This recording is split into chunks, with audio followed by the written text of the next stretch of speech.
Bom dia a todos, a paz do Senhor Jesus Cristo. Pontualmente às 9 horas da manhã, aqui estamos nós na Remanescente Cristã Filadélfia, para juntos celebrarmos a ressurreição do Senhor Jesus Cristo e também a congregação das famílias cristãs. Com muita alegria, com muito sentimento de gratidão e satisfação, aqui estamos. Vamos celebrar com toda a intensidade do nosso coração o Senhor Jesus Cristo, pois Ele ressuscitou dentre os mortos. Vamos neste momento abrir nossas Bíblias em Apocalipse capítulo 3, do verso 7 em diante. Escreve ao anjo da igreja em Filadélfia, assim diz aquele que é santo, verdadeiro, o que tem a chave de Davi, o que abre e ninguém pode fechar, e o que fecha e ninguém pode abrir. Conheço tuas obras, tenho posto diante de ti uma porta aberta que ninguém pode fechar. Tens pouca força, mas guardaste a minha palavra e não negaste o meu nome. Farei aos da sinagoga de Satanás, aos que se dizem judeus e não são, mas mentem. Sim, farei que venham adorar prostrados aos teus pés e saibam que eu te amo.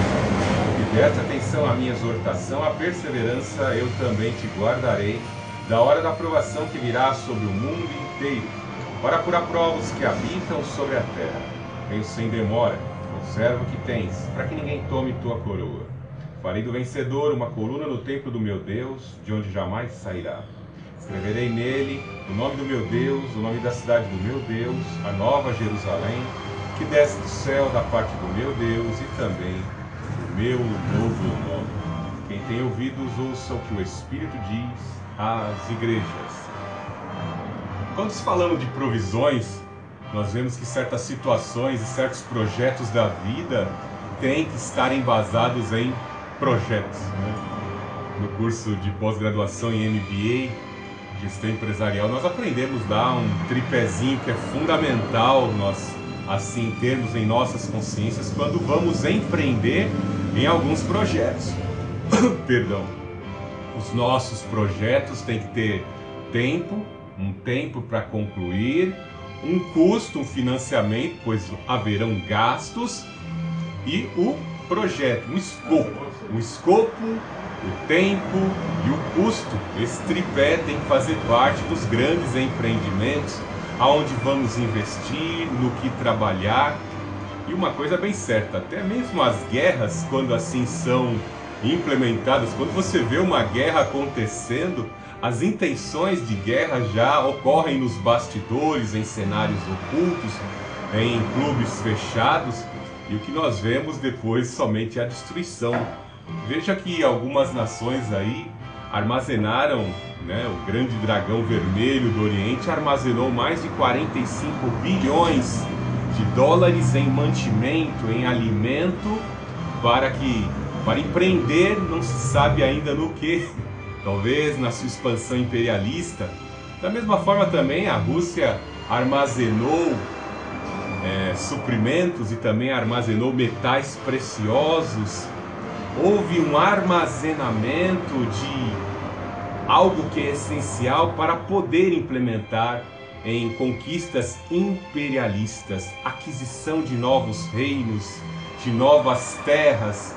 Há sempre um interesse baseado, sustentado na questão financeira, em algo que será lucrativo e que proporá uma expansão ainda maior e aumento de força e de poder, de dominação. Devemos agora observar para a nossa vida, nós que somos pequenos, filhos de Deus, é muito importante em nossos projetos o Senhor Jesus Cristo fazer parte dele. É muito importante em nossos projetos, no nosso projeto de sobrevivência, em especial, ciente de que a morte é consequência do pecado. Se todos nós somos pecadores inclinados ao pecado, automaticamente nós vamos morrer. Temos que pensar a todo instante na vinda do Senhor Jesus Cristo, que a qualquer momento Ele virá. Que a qualquer momento também, de forma imprevisível ou de forma inesperada, uma bala possa atingir nossa cabeça, nós possamos ser atropelados, qualquer outro incidente pode nos tirar a vida. Ciente de que o nosso empreendimento tem que haver a pessoa do Senhor Jesus Cristo, nós temos que a cada manhã, a cada dia, abrirmos os olhos e despertamos, glorificar ao Senhor Jesus Cristo, agradecer a sua presença em nossa vida e andarmos como assim Ele nos ensinou, em espírito e em verdade, juntos com o Espírito Santo. É óbvio que muitas vezes o Senhor nos isenta de algumas provas difíceis. Nós temos um herói anônimo que nos salva de situações difíceis. Às vezes a gente passa por um lugar e vemos que o Senhor nos priva, nos livra de termos passado por algo difícil. Podemos olhar para o lado e ver, poxa, ainda bem que eu não escolhi aquele caminho. Aquele meu amigo lá foi escolher o caminho. Olha o que aconteceu com ele. Hoje é um deficiente. Olha o que aconteceu com ele. Morreu. Olha o que aconteceu com aquele meu amigo. Ó, hoje tem uma doença por consequência de escolhas erradas lá atrás. Quão terrível é.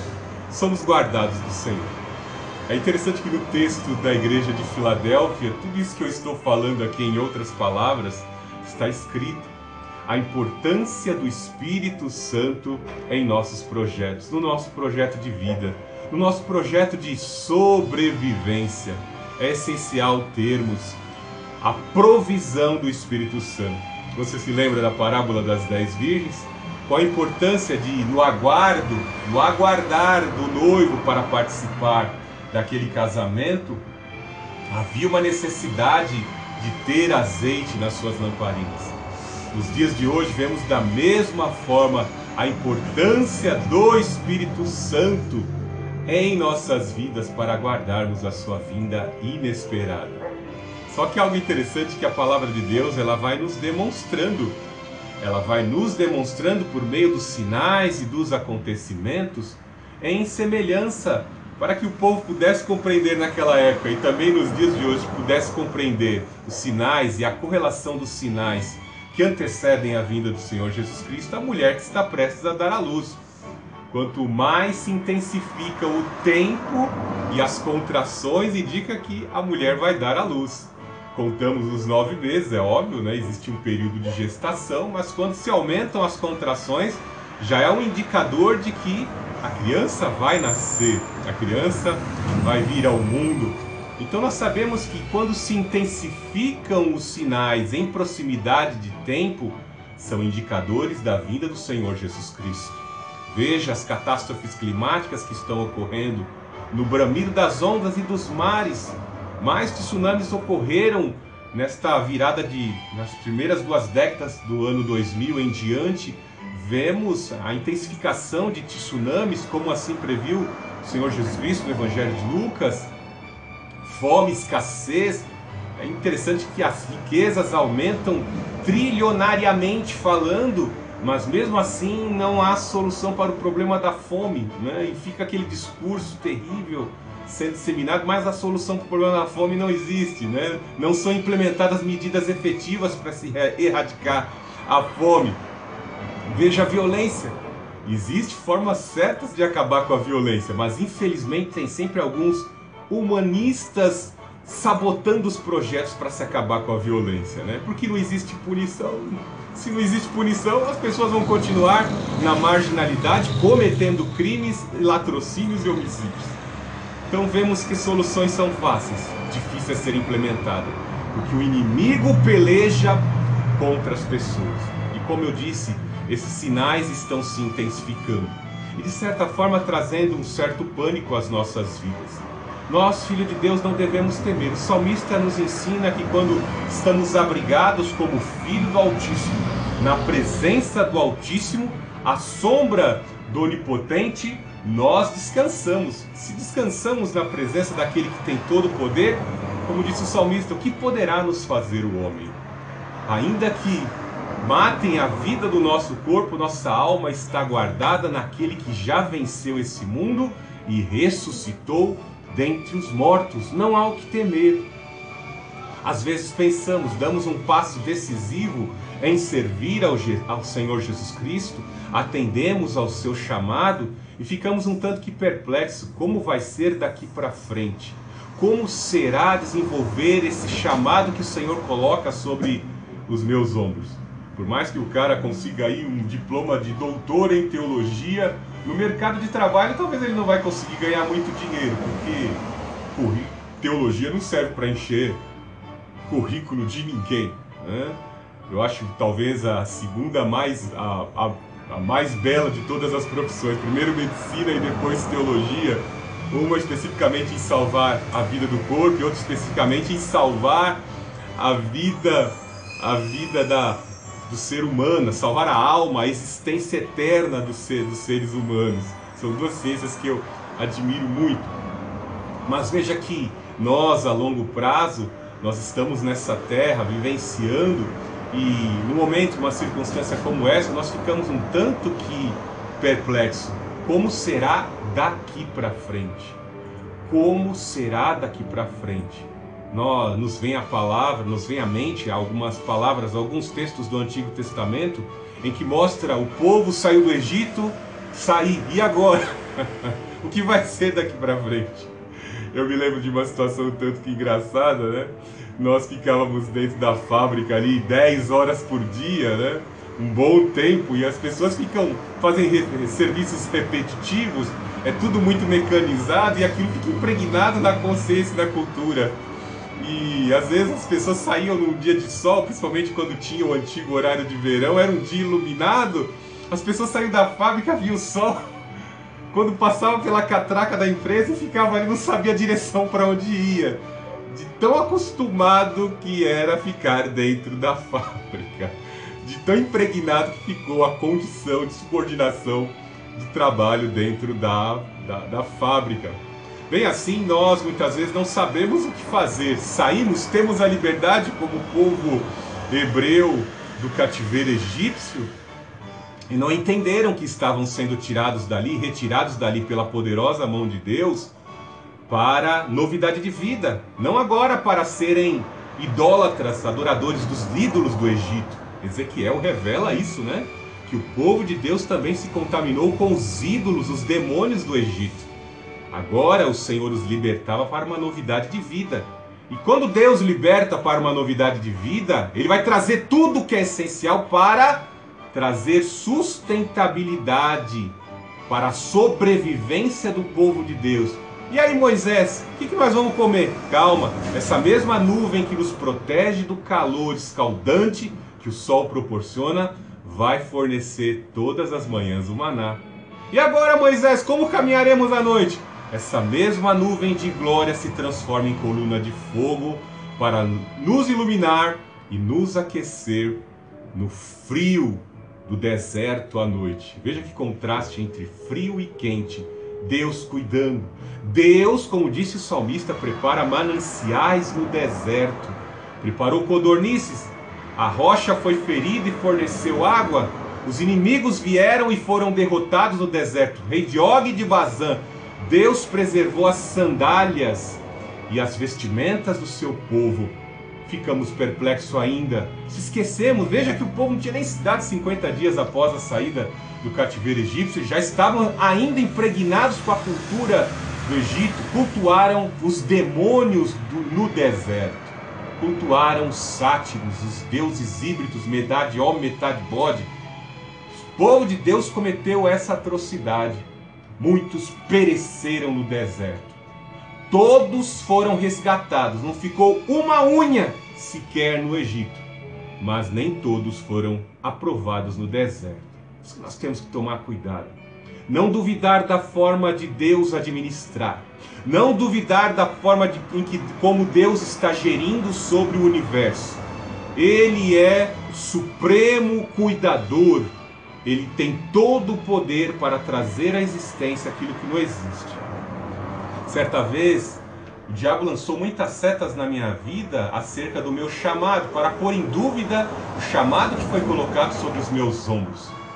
E numa madrugada, eu orando, eu fiquei ali buscando horas e horas. Não foi uma hora somente, algumas horas orando ali. Muitos minutos orando. E quando eu fui deitar, e Deus não me revelou na oração, mas quando eu fui deitar, visto que já era numa segunda-feira, eu precisava de uma nova mensagem para pregar no domingo, Deus já me revelou esse texto aqui, ó.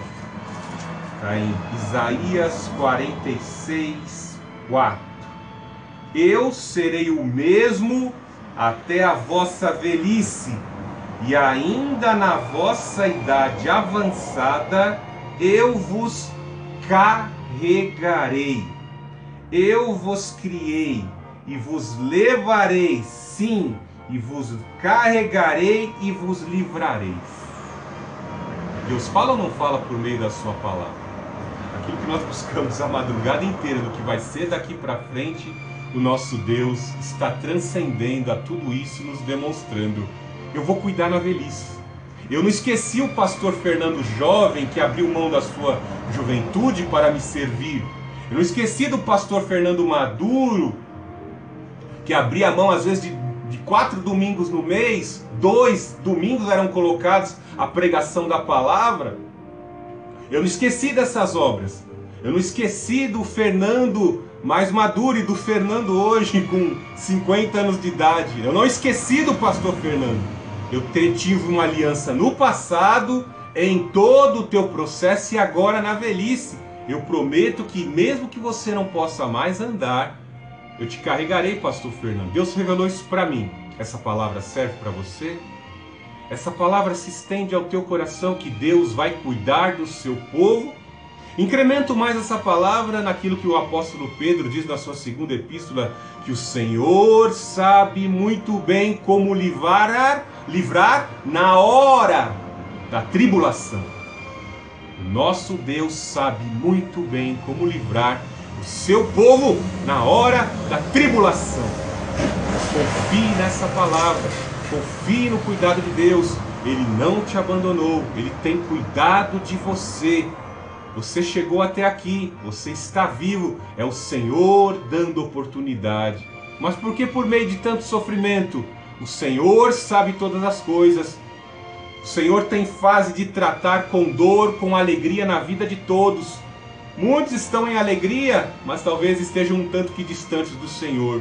Muitos estão agora sofrendo a questão de perdas. O Senhor está no controle, o Senhor efetua a justiça até mesmo na morte. Muitos estão preocupados e ansiosos, mas são tementes a Deus. Deus envia essa palavra. Continue firme. Não permita que você mesmo tire a coroa da sua cabeça. Como Davi, num momento de deslize, foi tirando a couraça, tirando partes, componentes da sua armadura. E foi o momento exato que o inimigo, o agente do mal, Esbi-Benob, veio para tirar a vida do guerreiro, do grande guerreiro, a luz de Israel, Davi, para se vingar, visto que Davi havia no passado matado seu pai, Golias. Então, não descuide por um instante sequer, que a palavra de Deus venha alimentar o seu coração com o poder inerente dela. Ela tem todo o poder. Essa palavra que foi entregue pelo profeta Isaías tem poder de ressuscitar mortos, trazer a existência, a luz num ambiente de caos, dar forma à terra, criar a fauna e a flora. Esse é o Deus que nós servimos. Está tudo no controle. Guerras surgem, ditadores se levantam, mas Deus está no controle. Nós não aguardamos a nova ordem mundial. Nós aguardamos novos céus e nova terra. Grave esta frase em nome do Todo-Poderoso, nosso Senhor e Salvador Jesus Cristo. Deus Altíssimo, Deus de amor, Deus de poder, nós te amamos, te adoramos, te engrandecemos, te glorificamos. Tu és o nosso cuidador, Tu és o nosso provedor. Senhor Jesus Cristo, muito obrigado pelo poder que há no Teu sangue. Nele temos a remissão, a absolvição dos nossos pecados. Muito obrigado, Senhor, te agradecemos pela ação do Espírito Divino em nosso viver, nos inspirando, capacitando, revigorando, consolando as nossas vidas das pancadas, das lutas, das marcas que vão ficando em nossa pele. Aguardamos novos céus e nova terra. Aguardamos o corpo imperecível, o corpo incorruptível.